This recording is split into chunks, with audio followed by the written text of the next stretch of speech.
to Catachrist TV. My name is Jason J. Houston. We've got a good longtime friend of ours, Mick Michaels, the founding member, guitar player, principal songwriter for Corners of Sanctuary. And Mick, as always, this is we're checking in with you because this is a very busy time for the band.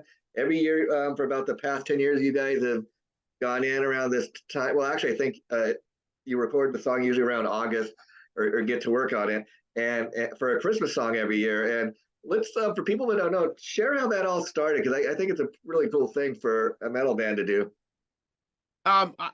Me personally, always enjoyed Christmas music. I think one of the things that trying to hone my songwriting skills over the years is like I've always wanted to have the opportunity to write Christmas songs.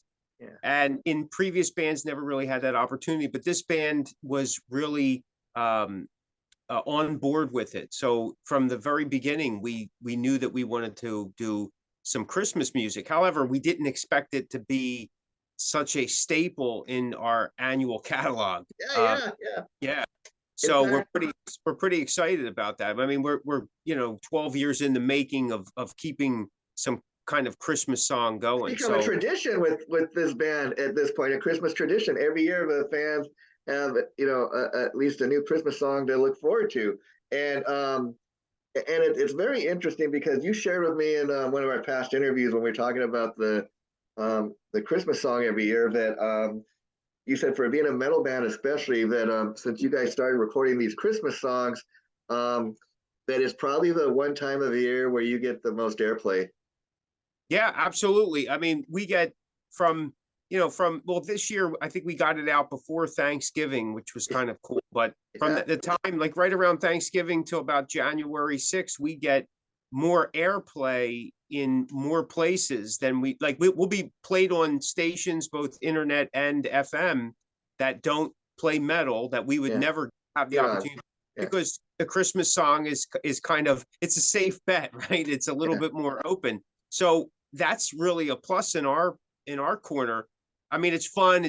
We enjoy it. It's something that we would do whether we had airplay or not. But it on a business model, it really is something smart. And I would encourage all artists, regardless of their genre, to do holiday music.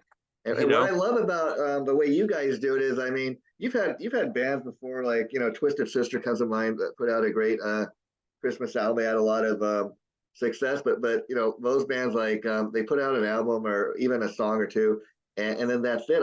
But like it's become a tradition with this band, and so I dig the fact that every year we have that to look forward to. And I think in the tradition of the Christmas songs you guys have been doing, you've done a combination of Christmas classics, that you've covered. And the amazing thing is a lot of them have been also original tunes that you have written, Mick. So as a writer, I know that's something you're very proud of your songwriting. We talked about that many times in many of our past interviews.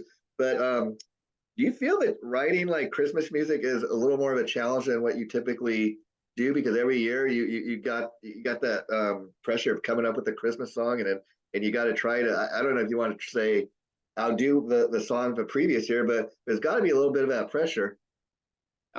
Well, it maybe, yeah, there probably is a little bit. But it's, to me, I look at it as a good pressure. I mean, I always feel that it's going to come together. Yeah. Kind of like the A-Team, when a plan comes together.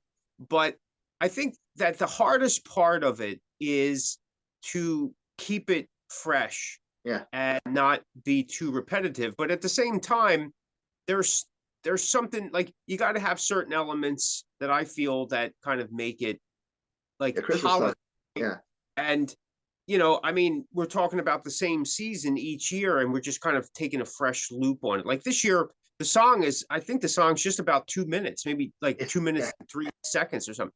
And we wrote it slightly differently, where it has the first verse, does the chorus, goes right into a bridge, and then a real short, if you want to call it a shortened second verse later on, but moves real fast. So this year when we were putting it together, I said, let's do something really short, in and out. It hits people hard, and that's it. It just leaves something in your head without kind of going over it too much. So is there some, like I said, I think it's a good pressure because it also challenges us to do something that we don't normally do. And I mean, I will say of everything you guys have put out so far, it's all been great. It hasn't been like a flop or anything that people said, oh, that sucks. People seem to be digging it, and so that's a great thing. I know last year you had the album Merry Metal Christmas, which was kind of a compilation of everything you've done to date. Now, can people still get that? See, I understand there's a CD or something available. Yeah, well, they can still. So if you're a digital downloader, you still can get last year's. It's available on Spotify and all that. We do have a complete CD. So Merry Metal Christmas 10. Get Okay. on the list. It has all our original stuff on it. That's available by ordering it directly through the band. We I think we got maybe less than a dozen copies left. Yeah. Oh. So we're kind of excited. I mean, we usually do sell out of them each year. Yeah. Yeah. Which is kind of cool. I mean, it really is something fun to do. But yeah, they can still get them through us. I mean, we'll ship them until till they're gone. So if you want to get on the list, the latest single, how can people get that? I mean, like I'm assuming, like you said, they can go to Amazon and all the Spotify and all the usual suspects. Yeah, absolutely. It's on all the major platforms. I mean, you can see the video on YouTube. I think we have the video up on Facebook, so you can check it out there. So yeah, I mean, it's pretty much everywhere. It's everywhere. Yeah, and I know, Mick, you've shared with me when we've done some of these past interviews that Christmas was always one of your favorite times of year, your favorite holidays. So I was curious, like you guys record a Christmas song every year, but around Christmas time, do you all kind of go your separate ways, spend Christmas with your family? Does everybody get together? What's your tradition? Well, early on with this band, early on, we were doing December tours. Like we would do a short tour in early December, and we'd have this game that when we're on tour, we would try to find as many decorated Christmas trees as we could, and we would get pictures with them. So that was kind of fun. I mean, we were doing that all the way up even into 2021 when we did a West Coast tour in early December. And we're doing them earlier and earlier, but we're starting to kind of settle in as we get a little older. To give us a little bit more time for the holidays with our family. But we're also working through it because we're still in the studio. We're doing some stuff, so we don't do as many shows in December. November or December, allowing. Before you know it, January is going to be here. But we do, as a band, we get together. We have a holiday dinner. We exchange presents and stuff like that. So I mean, we stay in touch as much as we can. We stay together as much as we can. But we have to allot time for the families.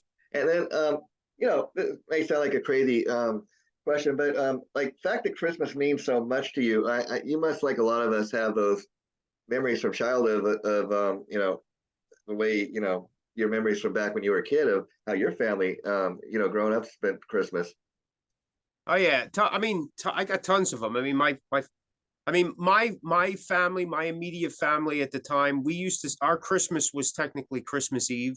So we celebrated it then, and it kind of went into the next day. And then Christmas was still a dinner celebration, but later in the day, but it was a little bit more low key. So I've kind of carried that over somewhat with my own family, but I'm married, and so my wife's family celebrates Christmas. So on Christmas Day, right? So I've got 2 days now. It's pretty cool. But listen, man, for some reason I still have this. Like, I think the toys in the 70s were still the coolest. Sure, so about it. And I mean, you had the $6 Million Man toys, and then you rolled into G.I. Joe stuff, and you rolled into Star Wars in the later 70s. Shogun Warriors. To me, that's just ultimate stuff. But the one thing that I think that kind of trumps any specific memory was the feeling that I always had of the magic. And I think I've been able to carry that over into adulthood, even though unfortunately, one of the things that I feel that when we no longer believe in the guy in the North Pole, kind of lose some of that innocence and some of that magic that we have as dreamers, as young people. And I've tried to hold on to that as long as I can. And I really do believe that writing the Christmas music each year in a metal band is part of my way of holding on to that magic. And because during Christmas, I always believed anything was possible. I believed somebody can fly in a sleigh, reindeer can fly, Christmas presents just show up at your house. I mean, why not, right? Why not? We need good stuff like that. Yeah, and the older we get, at least in my case, a lot of the people used to be here, passed on. There, a lot of people, you're like, man, it's not like it used to be, but we still celebrate Christmas, and it's the one time of year where the family that is around still gets together, and very much like you, Mick, Christmas Eve was always a big day with my family. That's when the Yeah. whole family would get together, and then we'd exchange, and then the immediate family the next day, and then we'd go to my aunt's for Christmas Day. But that's always kind of been the tradition, and what's really been fun for me too. Last probably about 10 years, I've worked at this place with disabled adults. That's my day job, and they started asking me, hey, would you mind dressing up like Santa Claus? And first, I don't know, but okay, sure. And it's got to be something every year that I look forward to. In fact, one of the clients that I work with, he's just recently asked me, "Hey, Santa Claus, you gonna Santa Claus coming again?" And these are adults, but like you said, it's amazing that many of them still have that belief in Santa Claus, and some of them recognize me, some of them really thought it was Santa Claus, and it just gives you this wonderful, warm feeling, like wow, because they come in, oh, it's Santa Claus, they hug you, and I had one old lady come up to me, just was in tears, and it's just a good kind of feeling to be able to bring that kind of joy to people. I agree, man. I mean, Santa Claus represents this, like that again, like anything's possible, Yeah, and being good to one another. And I know that may sound corny, yeah, is a positive thing. All year round, everybody everywhere wants to be modern. They want to be whatever's hot right now. But for yeah, some, yeah, during the Christmas season, most people want tradition. It's the only time when traditional old-fashioned stuff is still in vogue. yeah, Because it means something. It really does. It like you said, it brings people together, it brings families together. It makes people believe in that anything's possible. And like you were saying earlier, it reminds you of times when other people were around, when you're yeah. family, friends that are long gone, or ways that you celebrated this or that. I mean, it's just a phenomenal feeling. I mean, why not? And if you could have it all year, why not? I don't see what's wrong with it.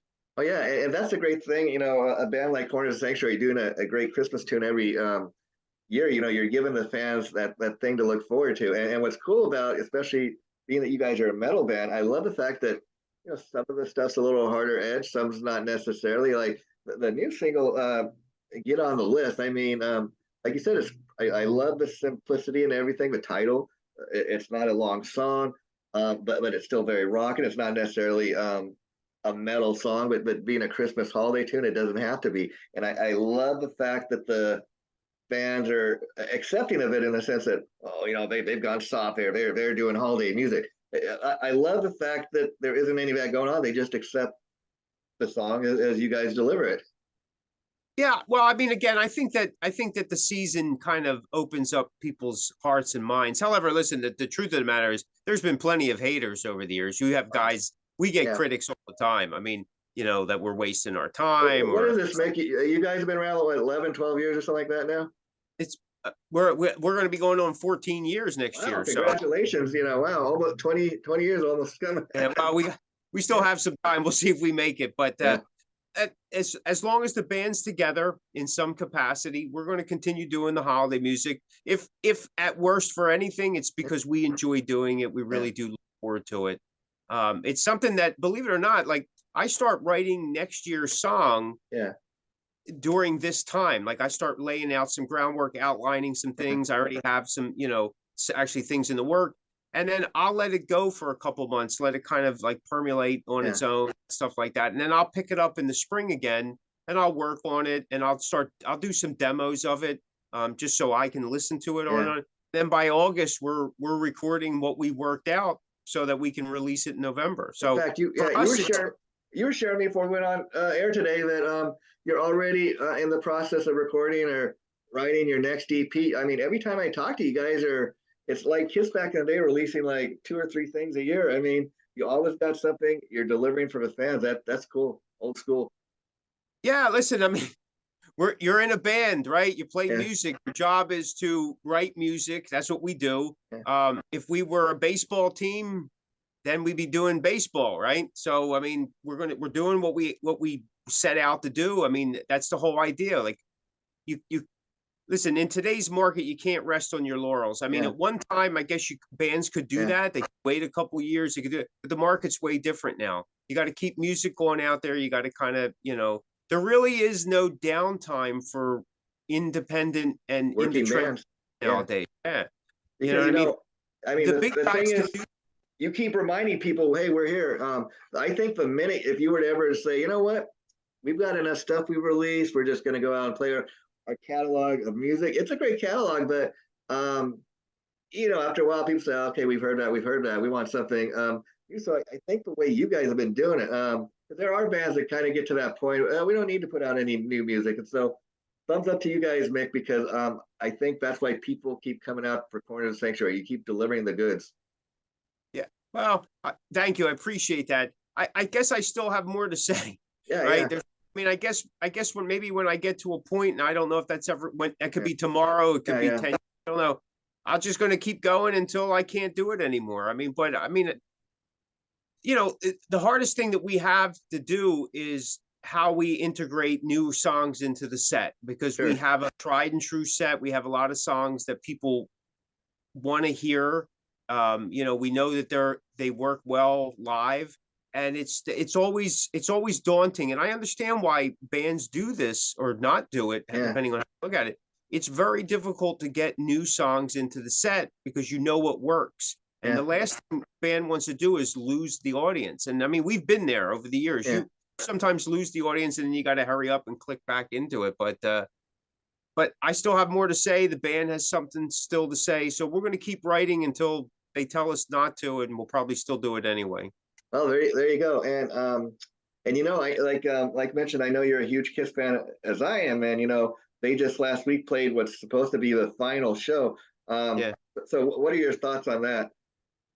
Well, I got to see I was down at the Baltimore show. I got to see that. I traveled from Philly to Baltimore. I couldn't get Madison Square Garden tickets, unfortunately, but that was okay. I got the pay-per-view. I think they're done touring.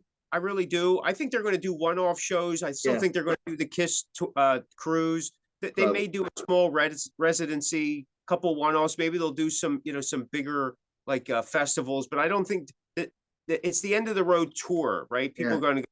They never said that the band was going to end. They never said that. They just said that the touring was going to stop. That kind of touring, that massive amounts of touring. This Avatar thing that they're doing. Yeah, that's what I was going to ask. Yeah. I would love to see them do like a Disney ride or a Universal ride. That's how they would stay immortal. That would be phenomenal, in my opinion. And I would think that if they're not touring and going to do this other stuff, maybe some new music will be out, because I'd really like to see Kiss do some new music. Yeah, me too. I will say with the Avatar thing, I don't get why. I mean, so a lot of people are kind of trashing the idea. I mean, I think it's a cool idea in the sense that I think if this is successful, other bands that are getting up there in age, they may follow the trend, if you will. Kiss, I will say, have always kind of been the trendsetters that way, and I'm really surprised. I mean, that nobody has thought of it before, and it's kind of an interesting concept, because you realize after the guys are all passed on, somebody's going to own the rights to this stuff and still be. It's just kind of a new concept, a new amazing way of doing things. But I guess we'll have to wait and see.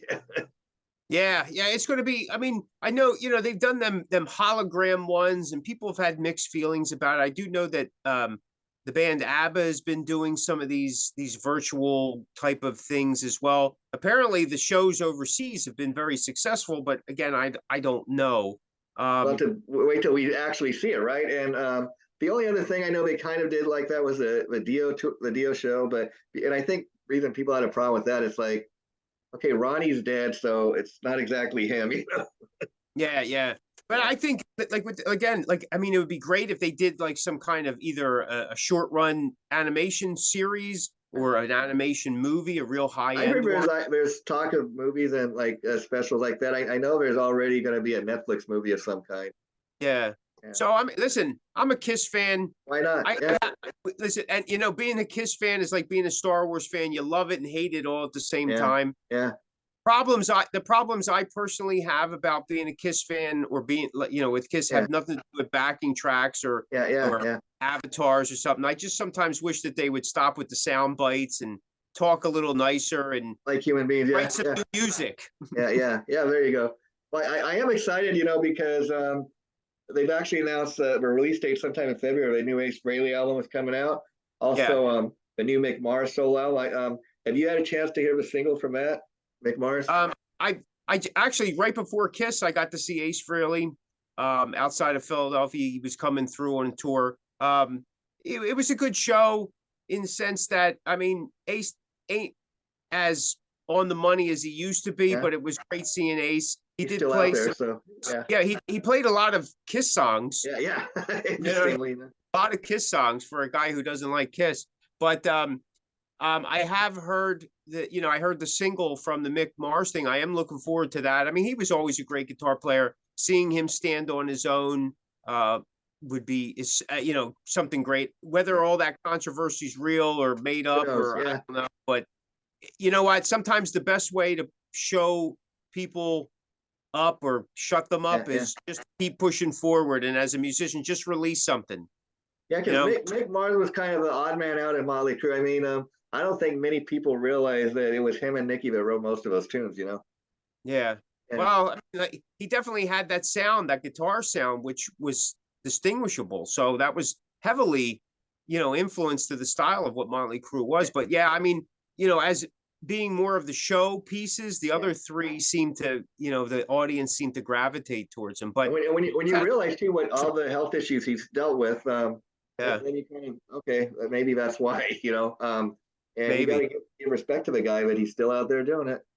Absolutely, man. Like I said, the best way to get people to shut up is just to put some music out there and see what happens. And as far as Ace's new stuff, from what I understand, the guy that is the other guitar player on the stuff and wrote a lot of the stuff with Ace and is the producer, I guess, on the album is Steve Brown from Trickster.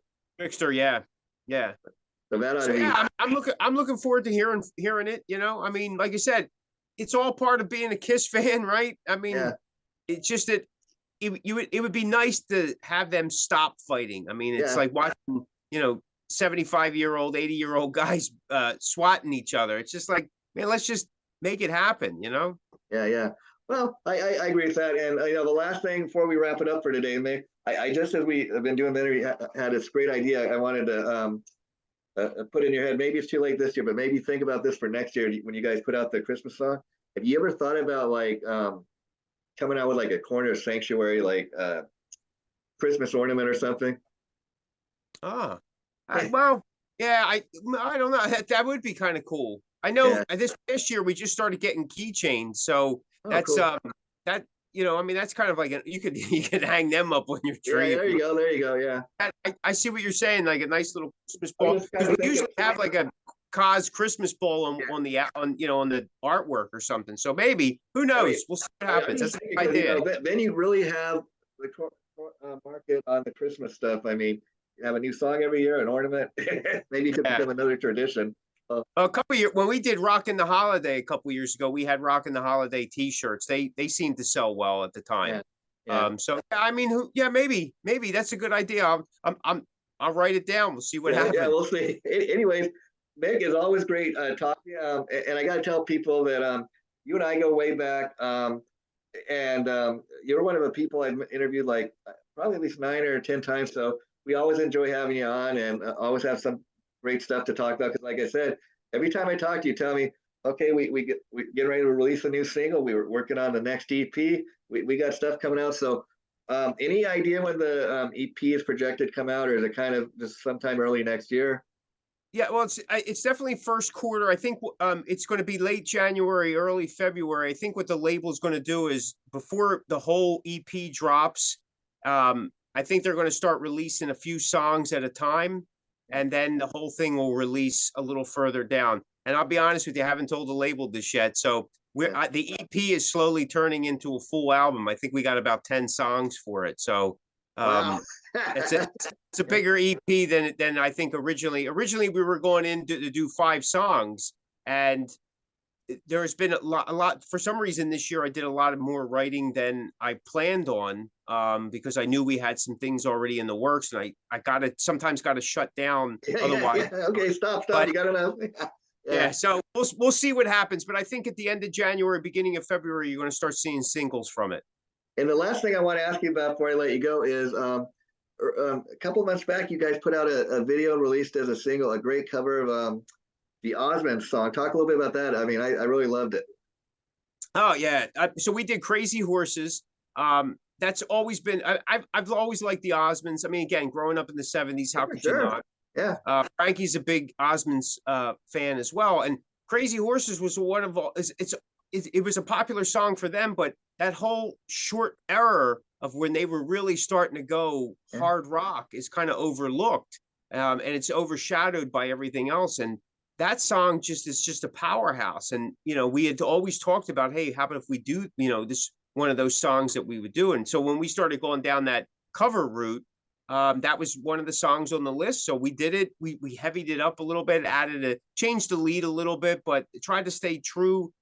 We stayed true to the song in its essence, but we heavied it up even more. Yeah, makes sense. You made it fit your band, and really a great choice. I just want to say so. Merry Christmas, Mick. Happy New Year. And I just want to say, when you're ready to release a new album, I know you, of course, reach out and let me know. But what I'd love to have you do when you're ready, because Tom and I loved having you on This Is Metal last time. So maybe you can come back and do an episode of that to talk about the new EP when it's ready to drop. Thank you so much. Happy holidays, everyone. Take care, Mick. Bye-bye.